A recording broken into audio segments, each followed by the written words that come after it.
Itu kita udah baca di Yohanes 3:16 jelas, Efesus 2:18 jelas bahwa keselamatan pasti, dan 1 Yohanes 5:11-12 itu pasti.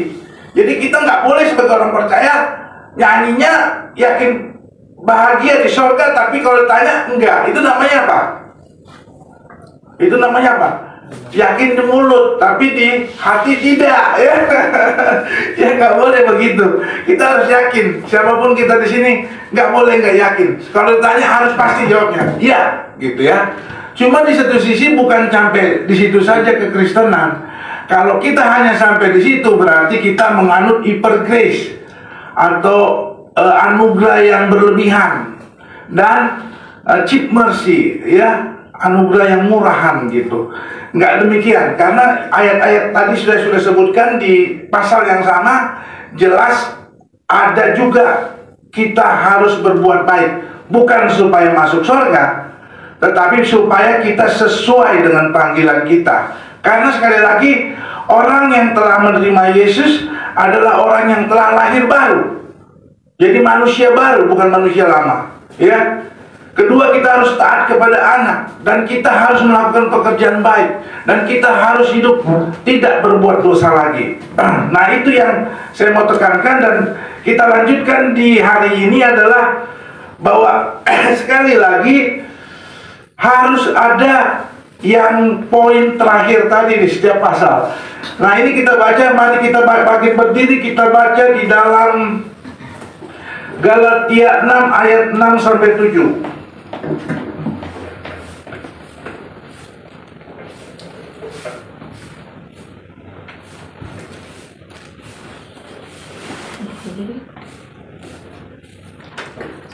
Ya, Galatia 6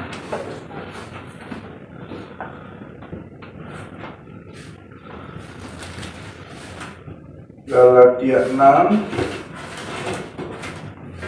ayat 6-7. Mari kita sama-sama membacakannya.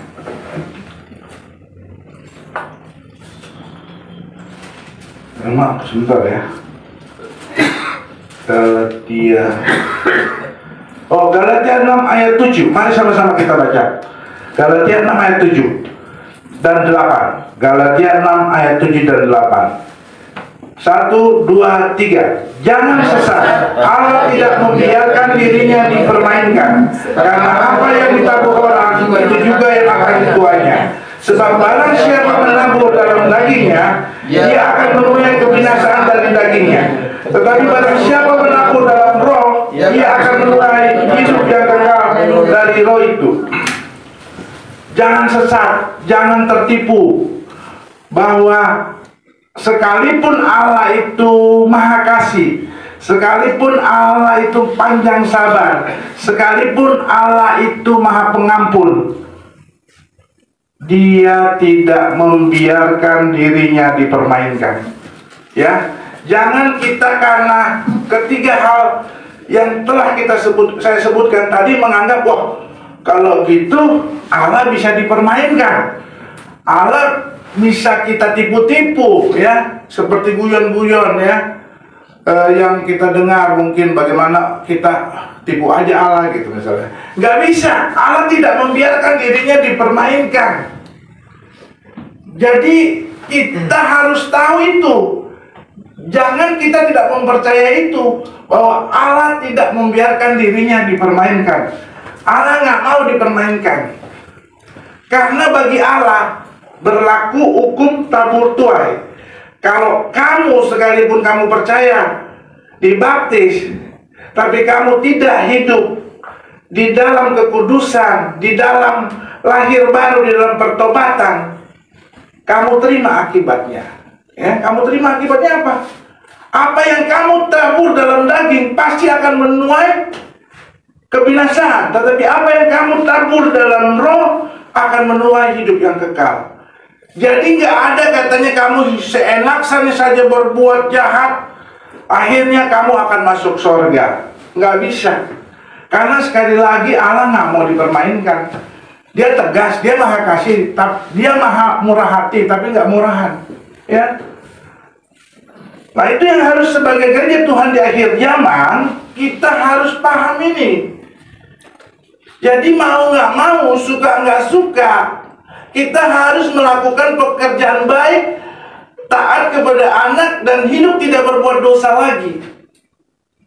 Sebab kalau tidak, ya Tuhan udah bilang loh, kamu akan menuai kebinasaan. Binasa apa? Mati. Semua orang mati kok. Tapi ini mati kekal di neraka. Tuhan udah kasih rambu-rambunya bagi saudara. Ya, nggak bisa enggak. Tuhan sudah kasih rambu-rambunya. Jadi kita harus taat belajar. Wah, gue nggak mau sia-sia nih di gereja apa namanya? Bethel Indonesia. Bethania Christ Church. Kita punya visi mempersiapkan jemaat yang militan masuk ke dalam kerajaan surga. Tiba-tiba di sana Pak Ferry absen. Lah, sini mana? Gimana nih katanya? Wah, berarti nggak semua yang saya pimpin masuk surga ya. Ini serius loh, ini sesuatu yang kita ketawa supaya jangan tegang, tapi ini sesuatu yang nyata nantinya. Ya. Kenapa gereja itu sekalipun dipimpin Pak Ferry bukan 100% dia bisa menyelamatkan? Saya ada suatu contoh ya. Ini maaf nih pengalaman pribadi. Saya kan ngantar istri ke Senayan City, iya nggak? Ngantar Senayan City, terus saya ngantuk. Saya bilang kalau di luar lah, mama sama anakku Gracia masuk. Saya tidur. Pas tidur, udah puas saya. Oh, puas tidur bangkit. Saya mau masuk mall. Tiba-tiba ada cewek ini datang ke saya. Om, gimana gini? Perkenalkan. Om Kristen? Iya. Kamu? Ini, saya juga Kristen, gereja di Tiberias. Tapi ujung-ujungnya minta bayaran mahal katanya kalau mau dilayani. Nah itu terbuka di Senayan City, bukan di tempat-tempat gelap. Jadi berani di tempat-tempat umum dia negur orang gitu. Bukan mau sok ramah, tapi ada maksud gitu ya. Nah itu, jadi terus terang gerejanya Tiberias loh, bukan gereja kuno-kuno atau gereja ortodok loh, gereja Tiberias loh. Saya tidak menyalahkan gerejanya, tapi sekali lagi gereja kita tidak mengukur keselamatan kita. Amin. Amin. Bukan kita melecehkan gereja, tidak boleh. Gereja itu adalah alat Tuhan untuk membawa umatnya. Gereja kita terbuka untuk orang berdosa, jelas. Tetapi kalau sekolah nggak lulus apa namanya? Mahasiswa abadi, betul. Apa lagi? DO, karena ada masa kesabaran Tuhan ya. Tuhan itu jangan bilang tidak punya batas kesabaran. Batas kesabaran Tuhan adalah saat manusia itu meninggal. Disitulah batas akhir Tuhan. Ya, batas akhir Tuhan juga kepada hari akhir zaman. Sampai di situ, setelah itu nggak ada lagi, ya sudah selesai. Tinggal penilaian. Nah dinilailah di situ. Ternyata nggak lulus, ya udah DO, ya udah berapa kali dikasih kesempatan Tuhan. Siapa kira Tuhan Maha Sabar tidak punya batas waktu? Maksudnya punya batas waktu. Mungkin ibu bisa menjelaskan satu pernyataan di Alkitab, walaupun nggak usah alamatnya, bahwa Tuhan itu ada batas kesabaran. Panjang sabar, iya. Allah itu Maha Sabar. Tapi bukan berarti tidak ada batas. Kira-kira apa? Pernyataan yang bahwa Tuhan itu ada batasnya untuk menanti pertobatan kita. Mas, gimana? Silakan. Ada yang bisa tahu? Tuhan memberikan perumpamaan. Dia melihat pohon tapi tidak berbuah. Kalau kita tebang saja, jangan beri kesempatan saya 1 tahun lagi untuk memupuk, ini. Tapi kalau itu tidak, silakan ditebang. Ditebang masuk neraka, maksudnya dibakar dalam api kekal. Amin. Jadi panjang sabar, maha sabar tidak berarti tidak ada batas. Ada batasnya. Itu perlu kita ingat. Kalau batasnya sudah tercapai, tidak ada maaf bagimu, kata Tuhan. Tidak ada maaf. Ya Tuhan kan pemaaf. Tidak ada maaf. Aku maha kasih, tapi aku tidak mau dipermainkan kamu. Dan aku tidak mau kamu hidup seenaknya. Mari kita baca di dalam Matius 7 ayat 22-23. Silakan salah seorang membacakannya.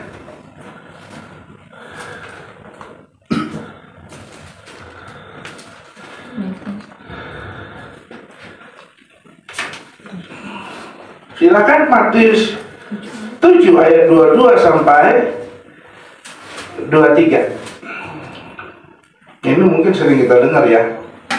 Matius 7 ayat 22 sampai 23, firman Tuhan. Pada hari terakhir banyak orang akan berseru kepadaku, Tuhan, Tuhan, bukankah kami berbuat demi namamu dan mengusir setan demi namamu dan mengadakan banyak mukjizat demi namamu juga? Pada waktu itulah aku akan berterus terang kepada mereka dan berkata, aku tidak pernah mengenal kamu. Enyahlah daripadaku, kamu sekalian pembuat kejahatan. Amin. Jadi kalau sekarang ini kita dengar seseorang pendeta seringkali mendiskreditkan sesuatu karena ukuran mereka keselamatan. Baptisan tidak menyelamatkan. Jadi kesannya pembicara itu menunjukkan baptisan itu nggak penting, nggak perlu, ya nggak?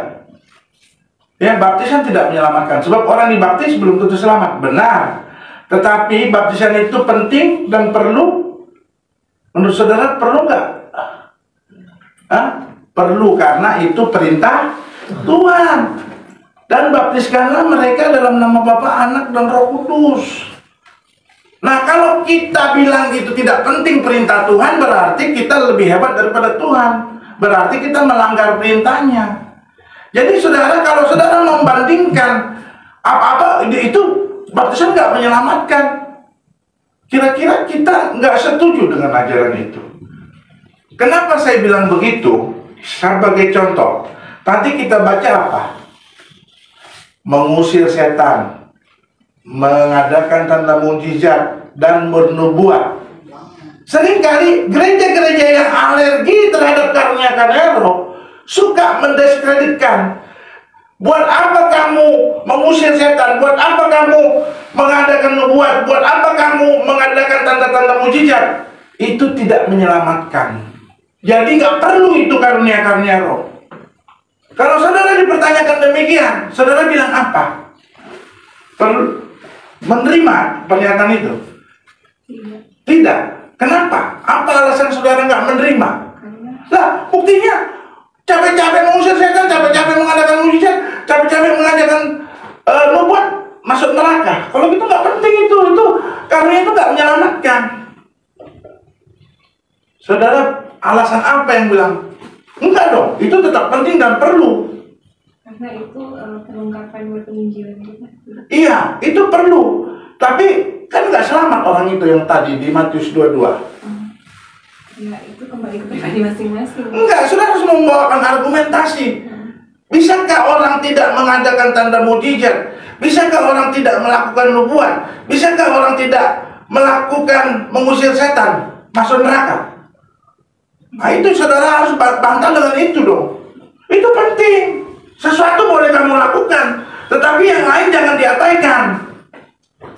Di mana ibu ayat yang menegaskan? Kalau kita tidak menggunakan talenta kita, kalau kita tidak mengaruniakan karunia roh yang ada pada kita, kita bisa binasa. Ada nggak ayatnya?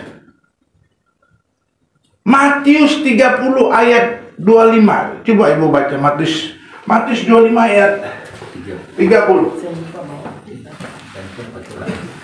Jangan anggap remeh ya. Kamu kira kalau kamu nggak melakukan talenta itu kamu bisa masuk surga? Bisa juga tidak, gitu. Sehingga dalam baca Bu Matius 25. Jadi kita harus punya pertanggungjawaban. Kamu kira kalau yang masalahnya mereka melakukan kejahatan lah yang membuat mereka nggak selamat, bukan karena mereka tidak melakukan karunia.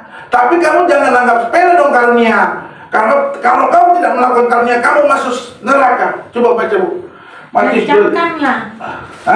Dan camkanlah hamba yang tidak berguna. Apa Bu? Baca sekali lagi. Dan campakkanlah hamba yang tidak berguna itu ke dalam kegelapan yang paling gelap. Di sanalah akan terdapat ratap dan gertak gigi. Siapa itu yang di Tuhan hukum begitu? Dan campakkanlah ke dalam kegelapan yang paling gelap.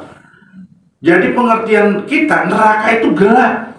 Gelapnya bukan seperti saudara menutup mata masih ada sinar yang saudara lihat, kalau bentuk gelap tapi ada sinar. Tapi kegelapan yang paling gelap. Jadi benar-benar gelap, nggak ada kalau kita tutup mata gini karena adanya ada cahaya masih bisa kita lihat itu kayak agak kuning-kuning ya. Tapi ini kegelapan yang paling gelap, gelap sekali. Jadi neraka itu gelap ya, bukan terang benderang. Amin. Nah, kenapa? Kenapa dia dihukum Tuhan?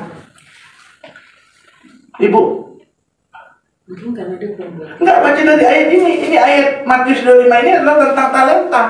Yang diberi 1 talenta, coba baca ayat 25-nya. Supaya kita paham. Silakan.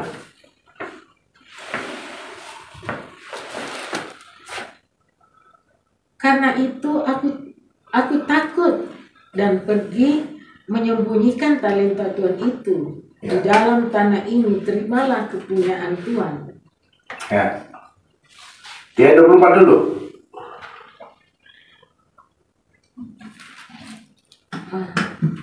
Kini datanglah juga hamba Iya. yang menerima 1 talenta itu dan berkata, Tuhan, aku tahu bahwa Tuhan adalah manusia yang kejam, yang menuai di tempat di mana Tuhan tidak menabur, dan yang memungut dari tempat di mana Tuhan tidak menanam. Yes, terus ayat 26 langsung.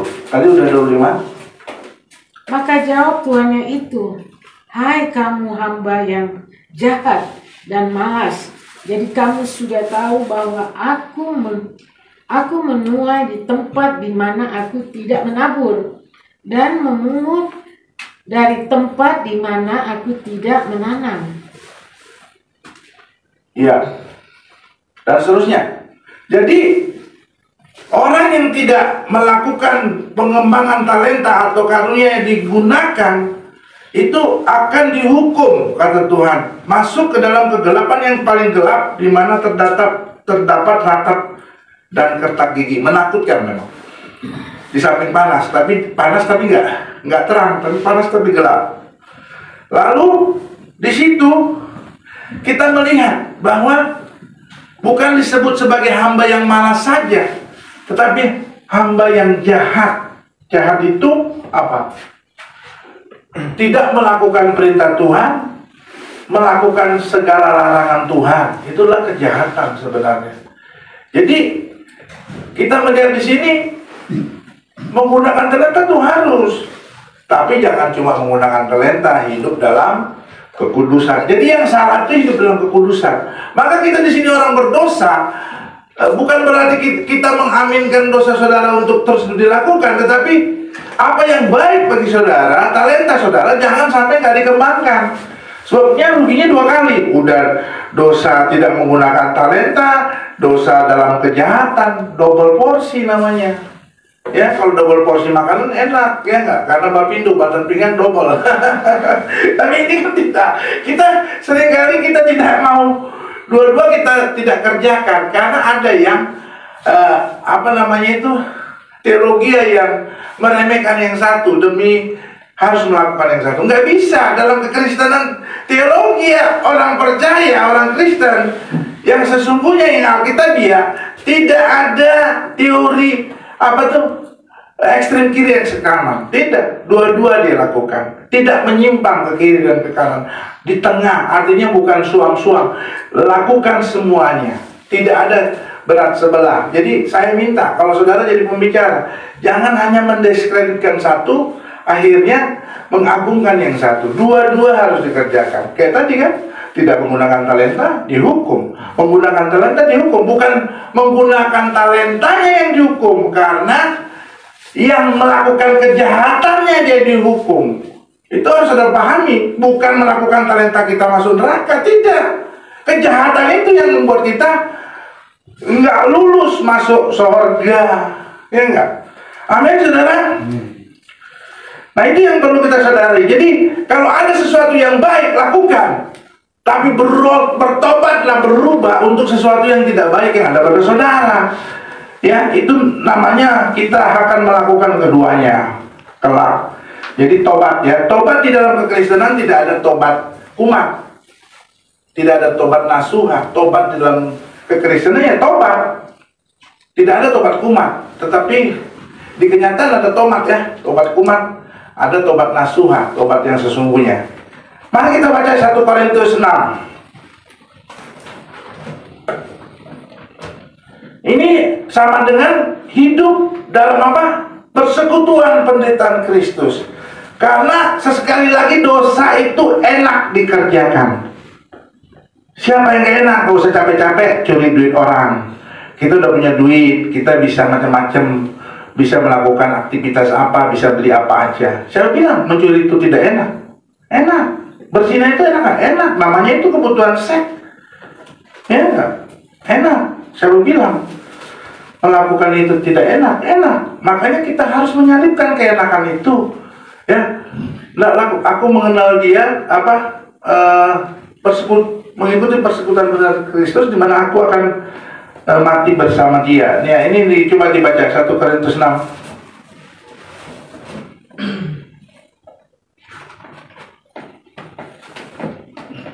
1 Korintus 6 ayat 11. Silakan baca yang menemukannya.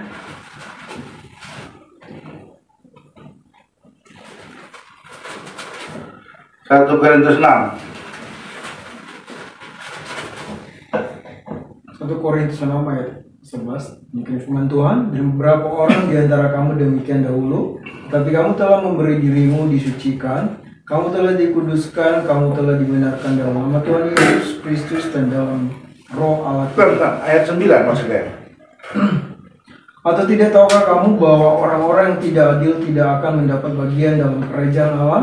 Yes. Yang Allah sesat, orang cabul, penyembah berhala, orang berzina, banci, orang pemburi. Terus? Pencuri, orang kikir, pemabuk, pemfitnah, dan penipu tidak akan mendapat bagian dalam kerajaan Allah. Yes, jangan sesat katanya. Jangan sesat saudara. Jangan saudara pandang karena Tuhan sudah mengampuni saudara. Jadi kalau gitu di dalam persekutuan Kristen, orang-orang tersebut tetap melakukan cabul. Ini satu kelompok kayak cabul, berzina, banci, pemburit. Pemburit itu apa? Bapak, pemburit apa Pak? Pemburit apa? Nggak ngerti. Ya nggak apa. Ini, Dek, pemburit apa Dek? Pemburit apa?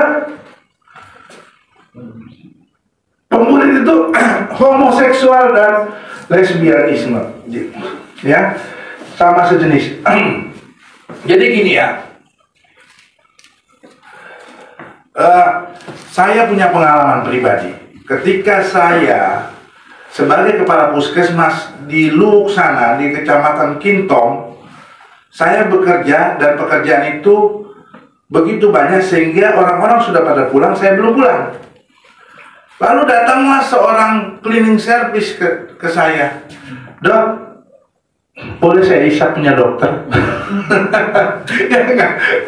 Gue bilang, aduh, saya bilang, enggak. Itu pengalaman pertama saya waktu di Kintong. Yang kedua saya di Jakarta, ini kebetulan ngantar istri, ada acara nasional, Presiden Jokowi datang, saya juga ngantar. Tiba-tiba ada seorang tukang parkir, Pak, kamar mandi di situ ya? Oke. Nah nanti setelah itu saya kan mau pipis. Dia ikut juga ke saya, ikut. Dokter, bukan dokter, dia nggak kenal saya dokter. Pak, bisa saya isap punya bapak katanya. Oh enggak, bercanda katanya. Wah, kira-kira kalau diisap penisnya saya, kira-kira enak apa enggak? Saya mau tanya. Pasti enak, kenapa? Karena di alat kelamin itu ada saraf-saraf sensorik yang ketika disentuh dia akan menimbulkan sensasi, menimbulkan manifestasi imanisasi dan sebagainya, menikmati rasa nikmat. Tapi karena saya tegas bilang tidak, maka tidak terjadi. Coba kalau saya biarin, pasti saya jadi homo, pasti saya jadi lesbi kalau cewek. Kenapa? Tuhan itu benci dosa. Tapi api dari sorga turun itu bukan pada orang yang berzina, tapi orang yang homoseksual, lesbianisme di mana, kota apa namanya? Sodom. Dan saya sudah ke sana, lihat itu gambaran patung istri Lot. Jadi kalau seorang hamba Tuhan melayani tapi dia hidup dalam homoseksual, dia tetap nggak masuk surga. Ya, ini rambu-rambu Tuhan loh, bukan rambu-rambu saya. Jadi kita harus bertobat. Harus bertobat. Kalau kita homo ya udah nggak boleh lagi, ini dosa loh. Sekalipun kamu udah talenta kamu kerjakan apa-apa, itu tidak menjadi keselamatan, bukan itu tidak berguna. Tapi karena engkau hidup dalam kejahatan, maka itu jadi tidak engkau terima di sorga. Upahmu tidak kamu terima karena kamu tidak masuk surga. Karena upah itu hanya dari surga dan orangnya nggak masuk surga. Berarti kamu hidup di dalam neraka kekal, di dalam kegelapan yang paling gelap. Akibatnya itu menjadi sia-sia karena harta di surga tidak bisa ke neraka. Itu perlu saudara ketahui. Harta di surga tidak pernah ke neraka. Tapi kalau engkau tidak masuk neraka, ya nggak apa-apa. Berarti bagi Tuhan nggak apa-apa, tapi bagi kamu rugi karena kamu udah masuk neraka, nggak ada harta kekal lagi. Amin, amin. Jadi kita harus paham ini karena sekali lagi, kalau saya gerejanya kan di GBI itu di Glow. Nah, sering kali itu Pak siapa yang gembalanya? Pak Gilbert bilang, kalau jangan jadi istri piaraan. Bayangkan, dia itu gembala, dia tahu ada jemaahnya yang jadi istri piaraan. Ada yang cari duit dari hasil seksual. Nggak mungkin dia ngomong kalau itu nggak ada, nggak mungkin. Nah, jadi betapa ngerinya kita ketika kita melihat orang-orang seperti itu akan masuk neraka kekal di mana terdapat ratap dan kata gigi. Jadi kita harus bertobat mau nggak mau, hidup dalam kekudusan, ya. Karena apa? Sekarang ini saya mau bilang ya, memberi tumpangan itu ada nggak di Alkitab? Ibu ada nggak memberi tumpangan? Ada kan? Kalau kita melakukan berarti kita taat sama firman. Sekarang saya mau tanya sama ibu, kalau kita melakukan sesuatu yang Tuhan perintahkan, kita bisa jadi dosa. Kira-kira ibu mau lakukan nggak? Bukan memberi tumpangannya yang salah, tapi akibat dia ada di dalam rumah kita itu menjadi salah. Mau nggak ibu menerima itu dengan tidak marah, mengampuni? Sebab ini kejadian kan, orang Batak, ibunya kakaknya Batak, adiknya Batak. Lahirnya 7 tahun dia hubungan dengan adiknya sendiri. Jadi ipar, kakak ipar dengan adik ipar. Kira-kira kalau saudara seperti itu mau nggak? Kan nggak mau. Jadi kalau saya bilang memberi tumpangan, ingat dulu, memberi tumpangan sekarang beda dengan dulu. Beda. Dampaknya begitu besar. Kalau memberi tumpangan cewek, dia bisa digarap sama suami saya, kata istriku misalnya. Ya enggak? Kalau dia tulang saya, paman saya tinggal sama saya, anak saya laki-laki jadi korban. Itulah si naga yang di Inggris sana.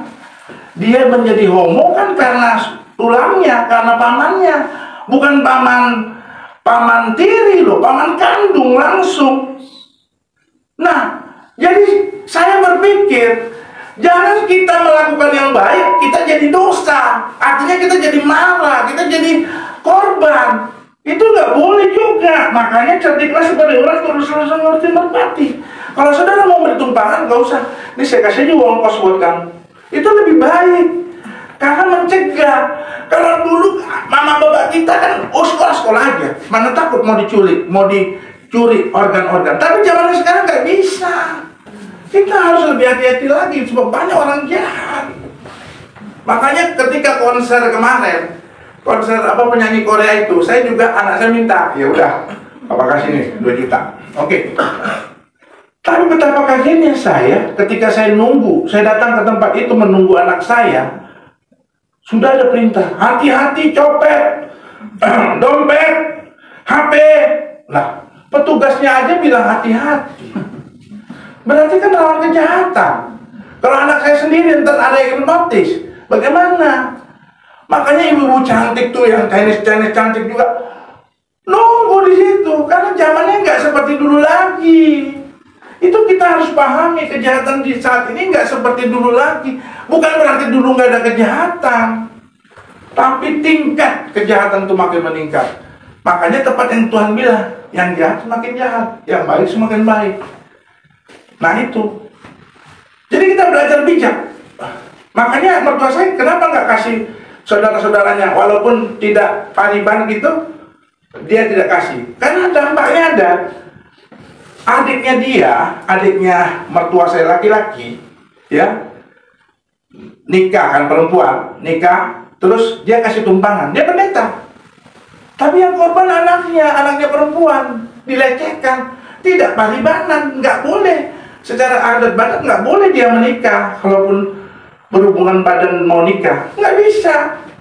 Nah itu kan akibatnya, mau seperti itu, kita tidak mau. Sama dengan memberi pinjaman. Memberi pinjaman itu boleh, tapi ingat, kalau saudara memberi pinjaman sekarang, saudara harus punya hati merelakan duit itu tidak kembali kepada saudara. Sebab pinjaman bukan pemberian loh. Pinjaman itu pinjaman utang. Apa maksudnya? Kredit. Tetapi kalau itu nggak dibayar, saudara kan marah-marah. Sial nih, sebel orang Kristen nggak mau bayar.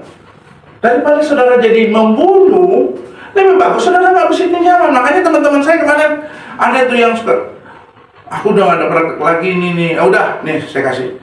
Tapi nggak utang ya, kasih aja.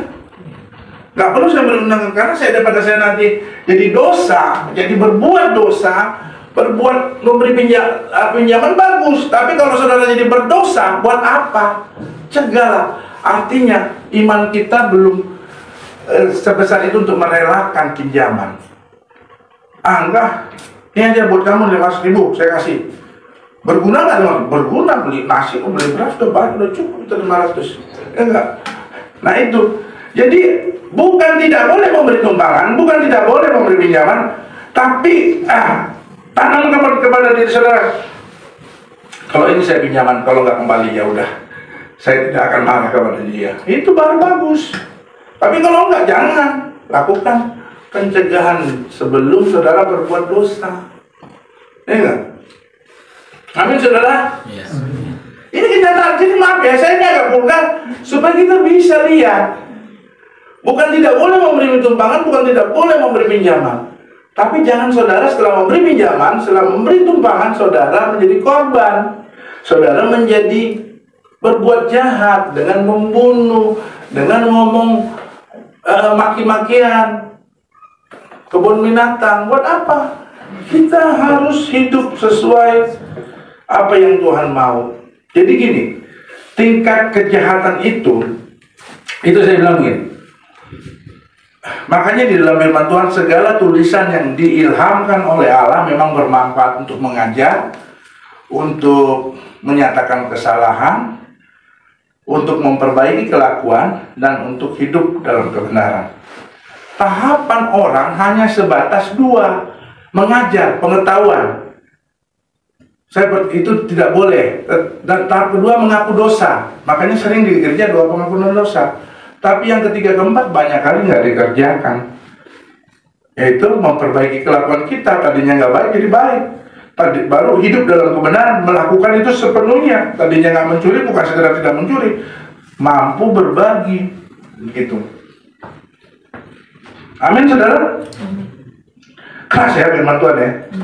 Tapi itu harus, karena sekali lagi Roh Kudus itu menginsapkan dunia akan dosa, akan kebenaran, akan penghakiman. Dosa, kamu harus kebenaran, hidup di dalam dosa. Tapi kalau kamu nanti tetap tidak mau hidup dalam kebenaran, ya udah, penghakiman kamu pasti masuk neraka. Itu sesuatu yang pasti. Makanya Tuhan kasih rambu-rambunya. Saya kira jangan berpanjang-panjang lagi ya, karena udah setengah jam ya saya memberita firman. Tetapi mungkin khusus tentang perzinahan kita sudah bahas bagaimana kalau kita hidup bagi Tuhan, sehingga mati kita adalah keuntungan. Mari kita tunduk kepala. Kita berdoa. Tuhan, kami bersyukur pada hari ini Engkau berbicara kepada kami, karena Engkau mengasihi kami sebagai gereja-Mu di akhir zaman, yang tidak boleh hidup seperti yang kami baca tadi di dalam Matius 7. Tetapi kami hidup di dalam melakukan talenta-talenta kami, dan hidup dalam kekudusan, hidup tidak melakukan dosa lagi, karena bagi kami hidup adalah Kristus, bagi kami hidup untuk kemuliaan Kristus, bagi kami hidup untuk taat kepada Kristus, karena kami tahu Engkau Maha Kasih, Engkau Maha Sabar, tetapi Engkau ada batas untuk memberi kesempatan kepada kami. Dan kami percaya juga Tuhan, Kamu tidak ingin kami permainkan, sekalipun kami anak-anak-Mu pada saat ini. Kamu tidak ingin kami permainkan. Kami harus menganggap Engkau setia dan melakukan apa yang Engkau katakan. Untuk itu Tuhan, kami tunduk kepala, kami mengakui banyak sekali dosa-dosa yang kami lakukan dalam kehidupan kami. Sekali lagi Tuhan, kami tidak hanya mengerti bahwa itu berdosa, kami tidak hanya mengerti bahwa itu harus kamu akui, karena dosa pun harus diakui di hadapan Tuhan. Tapi sekali lagi kami mau memperbaiki kelakuan kami sebagai tobat nasuha, dan juga hidup dalam kebenaran. Terima kasih Bapa, terima kasih Yesus. Ampuni kami, dan merah seperti kermisi akan putih seperti salju, merah seperti kain kesumba akan putih seperti bulu domba. Jauh ke dalam tubir laut Engkau membuang dosa kami, sejauh timur dari barat Engkau menjauhkan dosa kami. Terima kasih Tuhan. Pimpinlah kami oleh Roh, karena untuk melakukan kebenaran kami harus hidup dipimpin oleh Roh, hidup oleh Roh, tenggelam oleh Roh. Dan kami mau menyalibkan daging dengan segala keinginan kami, karena dengan demikian kami berkenan kepada Tuhan Yesus. Terima kasih Tuhan, terus pimpin acara ini sampai pada akhirnya, di dalam nama Tuhan Yesus. Amin. Aku menjadi roti yang terpecah bagimu. Aku menjadi anggur yang tercurah bagimu. Aku menjadi saksi memberitakan Injil-Mu,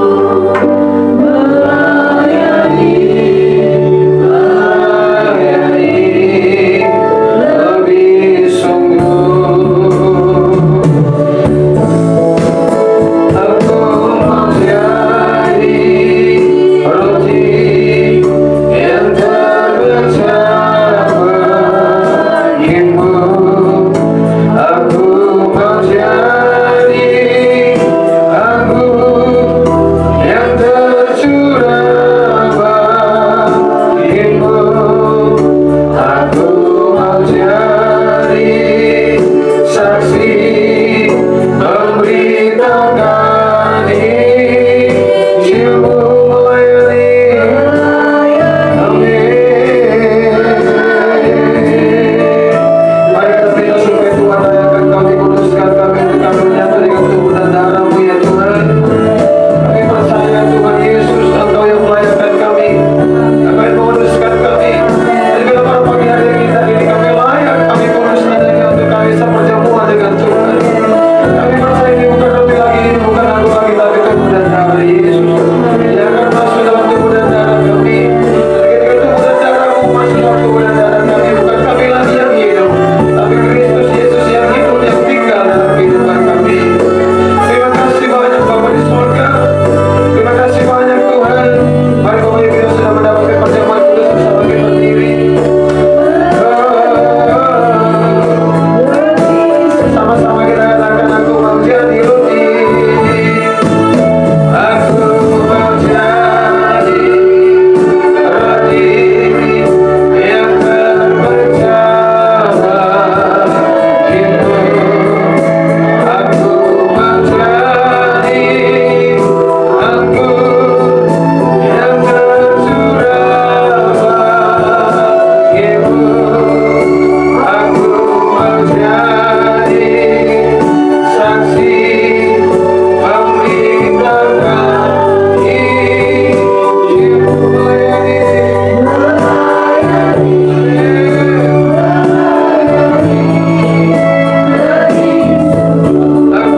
Ya Tuhan begitu mengasihi kita. Ya Tuhan begitu mencintai kita.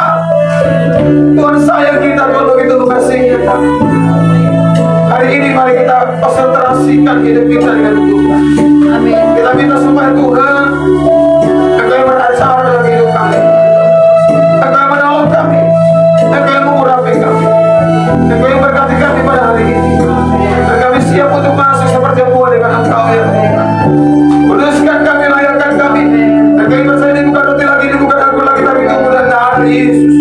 Tubuh dan darah Yesus. Mari dengarkan firman Tuhan dalam Injil Yohanes 6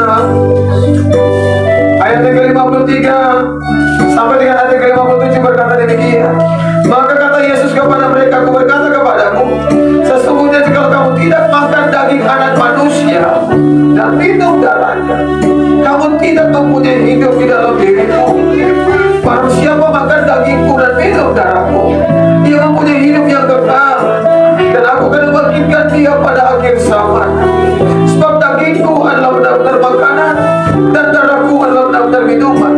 Barang siapa makan dagingku dan minum darahku, dia tinggal di dalam aku dan aku di dalam dia.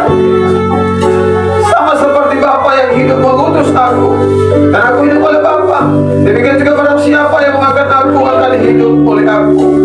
Sebab apa yang telah kuteruskan kepadamu telah kuterima dari Tuhan, yaitu Tuhan Yesus pada malam waktu ia diserahkan mengambil roti. Sesudah itu mengucap syukur atasnya, ia memecah-mecahkannya dan berkata, inilah tubuhku yang diserahkan bagi kamu. Perbuatlah ini menjadi peringatan akan aku. Bukankah ini adalah tubuh Yesus? Amin. Mari kita makan bersama-sama dengan iman dan terjadi sesuai dengan imanmu dalam nama Tuhan Yesus Kristus. Haleluya, haleluya, haleluya.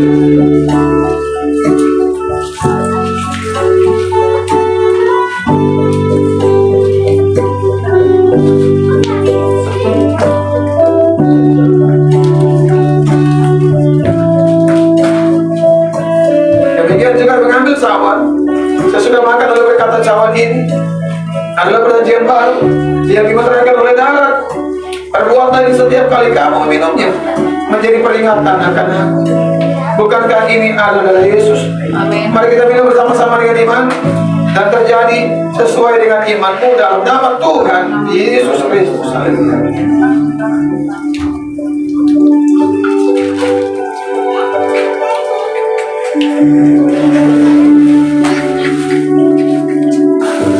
Haleluya.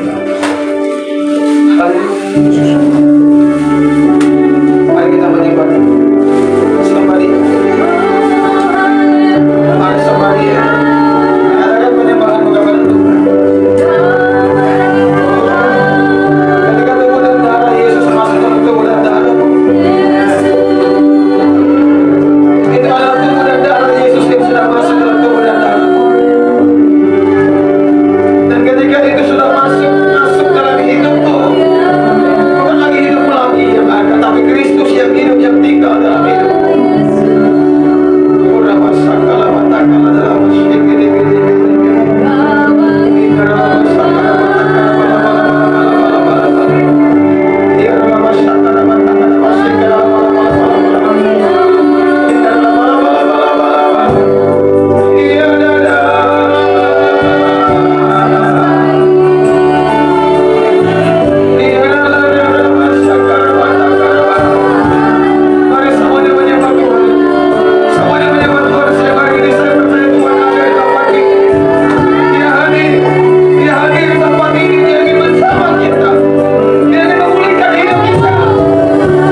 yang baru karena Tuhan bekerja dengan ajaib dalam hidup kami semua. Urapi hamba-Mu Tuhan, Pak Dr. Luke Sinaga, hambanya yang diurapi oleh Tuhan, hambanya yang diberikan hikmat, marifat, pengetahuan ilahi yang luar biasa. Tuhan tambah-tambahkan pengurapan terus dalam hidup hamba-Mu ini. Hikmat Tuhan, Tuhan terus tambah-tambahkan bersama dengan Ibu Dr. Diana dan anaknya Gracia. Tuhan berkati, Tuhan urapi rumah tangga ini dalam pengurapan Tuhan, dalam janji Bapa yang luar biasa. Bahkan setiap kami yang sudah mendengarkan firman Tuhan, kami semuanya percaya bahwa firman-Mu terpatah dalam kehidupan kami akan bertumbuh dan menghasilkan buah-buah yang lebat untuk kerajaan surga. Kami terima benih firman Allah dan kami terima tubuh dan darah Yesus dalam hidup kami, karena kami percaya Tuhan baik dalam hidup kami. Tuhan tidak pernah gagal dalam hidup kami.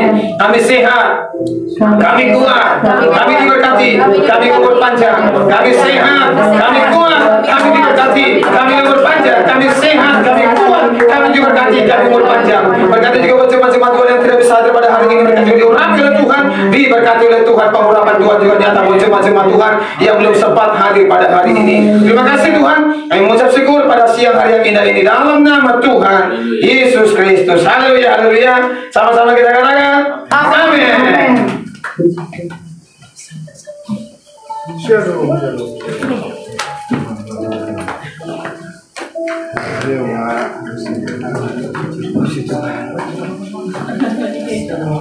Kita memberikan persembahan. Kita nyanyikan Dia Allah baik.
Tuhan Yesus berkata. Kita bangun berdiri. Kita akan menerima doa berkat dari Bapak Gembala. Kita nyanyikan terus korbannya.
Setiap perkataan ini maka itu akan terjadi dalam hidupmu. Engkau akan dihindarkan daripada bahaya, katakan amin. Dari malapetaka, dari kecelakaan, dari intimidasi roh jahat, dari sakit penyakit, dari kuasa maut, bahkan dari kematian sebelum waktunya Tuhan. Dan Engkau akan melihat suamimu, istrimu, anak-anakmu, cucu menantu-menantu, keluarga besarmu diberkati luar biasa oleh Tuhan. Usahamu diberkati luar biasa oleh Tuhan. Pekerjaanmu diberkati luar biasa oleh Tuhan. Apa yang Engkau kerjakan, perbuat, lakukan semuanya akan Tuhan buat berhasil dan beruntung adanya. Tuhan memberkati engkau dan melindungi engkau. Tuhan menyinari engkau dengan wajahnya, memberikan engkau kasih karunia. Tuhan menghadapkan wajahnya kepadamu, memberikan engkau damai sejahtera, berkat dan cinta kasih dari Allah Bapa di surga, persekutuan berkat keselamatan yang kekal dari Tuhan Yesus Kristus. Pengharapan berkat pengurapan yang dahsyat melimpah ruah tercurah dalam hidupmu, dari kuasa Roh Kudusnya tinggal menyertai kehidupan kita dari siang hari ini sampai kita ketemu muka dengan Yesus Kristus Tuhan kita di kerajaan berabad-abad lamanya itu, yaitu kerajaan surga dari kekal sampai kepada kekekalan, bahkan sampai selama-lamanya. Berkat ini turun dalam kehidupan kita semua dari siang hari ini sampai selama-lamanya di dalam nama Tuhan Yesus Kristus. Haleluya, haleluya, haleluya. Sama-sama kita katakan amin. Amin. Puji Tuhan. Silakan kembali bersama Tuhan. Nanti kita akan ada dua berkat untuk makan. Silakan. Ikuti tiap doa berkat.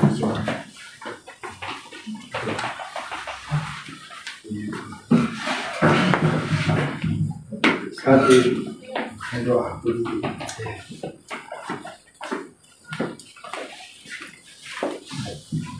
Mari kita bersatu di dalam doa.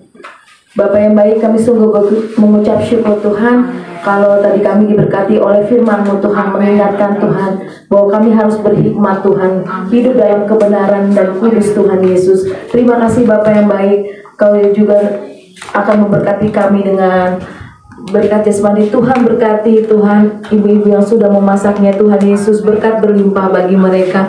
Begitu juga dengan keluarga Bapak Gembala dan Ibu Tuhan Yesus, berkati mereka beserta anak-anak Tuhan Yesus. Berkati makanan dan minuman yang akan kami nikmati Tuhan di dalam nama Tuhan Yesus. Biarlah bisa berguna bagi kesehatan jasmani dan rohani kami. Kami sambut berkat-Mu di dalam nama Tuhan Yesus Kristus. Haleluya. Amin. Puji Tuhan. Sebelum kita menikmati berkat Tuhan, ada ulang tahun kemarin nih, silakan Ibu Tili bisa maju ke depan. Ibu Pak Franky, Ibu Ruth juga. Sama-sama. Happy birthday ulang tahun sepanjang bulan kemarin ya. Silakan maju ke depan.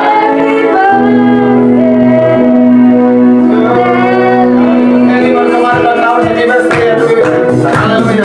Happy birthday to you. Amin. Happy birthday.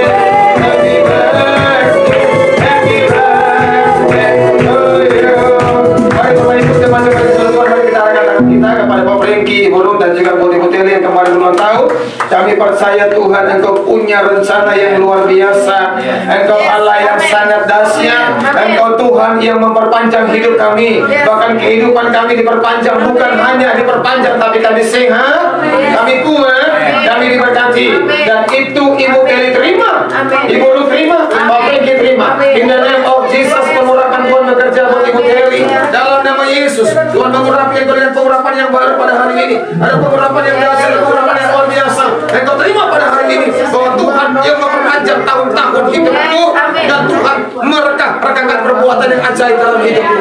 Hari ini engkau melihat bahwa perbuatan tangan Tuhan hebat dan luar biasa dalam hidupmu. Dan hari ini engkau melihat ada hal-hal yang akan Tuhan siapkan dalam hidupmu. Apa menjadi kerinduanmu akan Tuhan penuhi semua. Amin, amin, akan Tuhan jawab semuanya. Ada pengurapan yang baru kau terima hari ini. Mengalir pengurapan yang baru. Mengalir dalam nama Yesus. Mengalir dalam nama Yesus. Mengalir dalam nama Yesus. Mengalir dalam nama Yesus. Ibu lu juga terima pengurapan yang baru. Hari ini kau terima dengan Pak Franky yang berulang tahun kemarin. Tuhan mempercaya rancangan Tuhan terjadi pada rumah tangga ini. Rumah tangga ini berkati, rumah tangga ini urap oleh Tuhan. Hal yang baru kan Tuhan nyatakan buat rumah tangga ini. Mereka setia dengan Tuhan. Engkau memperhitungkan kesetiaan mereka dengan Tuhan. Engkau percaya Tuhan, kami tidak bisa membalas kesetiaan mereka. Mereka orang-orang yang setia di depan Tuhan. Dan Tuhan akan memberkati adonanmu. Tuhan memberkati bakulmu. Tuhan memberkati apa yang engkau rencanakan selama ini. Buat anak-anakmu, Tuhan yang akan memberkati. Tuhan yang berdaulat untuk Franky, Ibu dan anak-anak dan juga Haleluya. Terima pengurapan yang baru pada hari ini. Yang terima dalam nama Tuhan Yesus. Terima kasih Tuhan. Haleluya. Amin. Happy birthday to you. Mari kita sama-sama yang ulang tahun. Haleluya. Happy birthday, happy birthday, happy birthday to you. Happy birthday to you. Happy birthday to you. Ayo playernya. Happy birthday, happy birthday. Happy birthday to you. Guys, selamat ulang tahun. Selamat ulang tahun dari Tuhan Yesus memberkati kita berlimpah. Tuhan berkati, jadi berkat bagi banyak orang. Haleluya. Foto. Foto bersama. Ini live streaming ini. Happy birthday.